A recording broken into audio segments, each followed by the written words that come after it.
My name's Daniel Drew. I'm General Manager for ISC Sports in the UK and Europe. As General Manager, I oversee the group's development and profit and loss. And you're involved with a lot of rugby league clubs and London Irish, I think, in right. rugby union. Is there a particular reason why you're more rugby league than rugby union, or is it just the way it's sort of evolved? It's kind of just the way it's evolved, really. We established over in Australia as a predominantly rugby league brand and came across, and obviously setting up in the north of England, rugby league is a northern sport as people associate it with. But our focus is on different sports, as you saw today.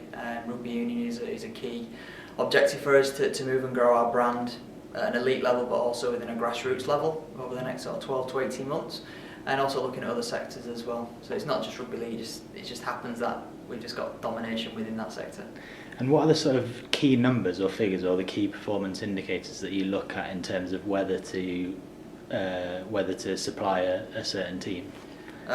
It's a tough one. We set out two and a half years ago to recruit the best championship teams, both in Australia and in the UK, and that's something that we have done and been very successful at. We've got 7 of the top Super League teams out of 8 of our profile.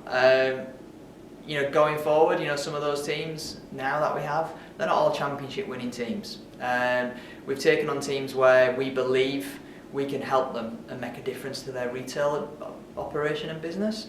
And that's something that we've been successful in. Year on year growth and sales for the teams that we've taken on, which are not a championship winning team, we've seen growth, which is testament to who we are as a brand and what we're trying to do as a brand. And you mentioned other sports as well. How attractive do you think both codes, but rugby union and rugby league, are at the moment for brands like yourself? Extremely attractive. Coming into the Rugby League World Cup in the end of this year, 2013, and then the Rugby Union World Cup in 2015.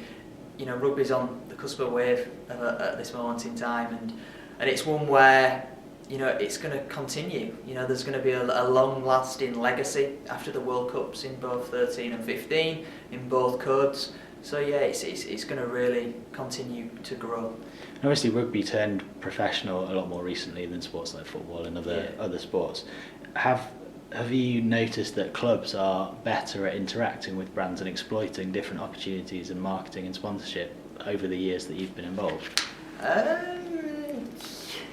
Everybody tries to, pull the best deal to the table and trying to pull the wool over your eyes to a certain extent, but you always get the truth, because the truth comes out eventually. The package is a bit more comprehensive. Over the years, there's more rights available on a social platform that they can deliver, which is more and more appealing, rather than just the actual old standard advertising through the perimeter boards, which I'm happy to pass those by for more social. So if clubs are good at social media and they have a good website and they interact with their fans through those mediums, that's appealing to brands, is it? Yeah, completely. As a brand, we're an emerging brand over the last few years to being a fledgling brand in rugby union and rugby league. To have the social media platforms that the clubs can offer us to grow our brand profile, there's nothing better than working with those organisations.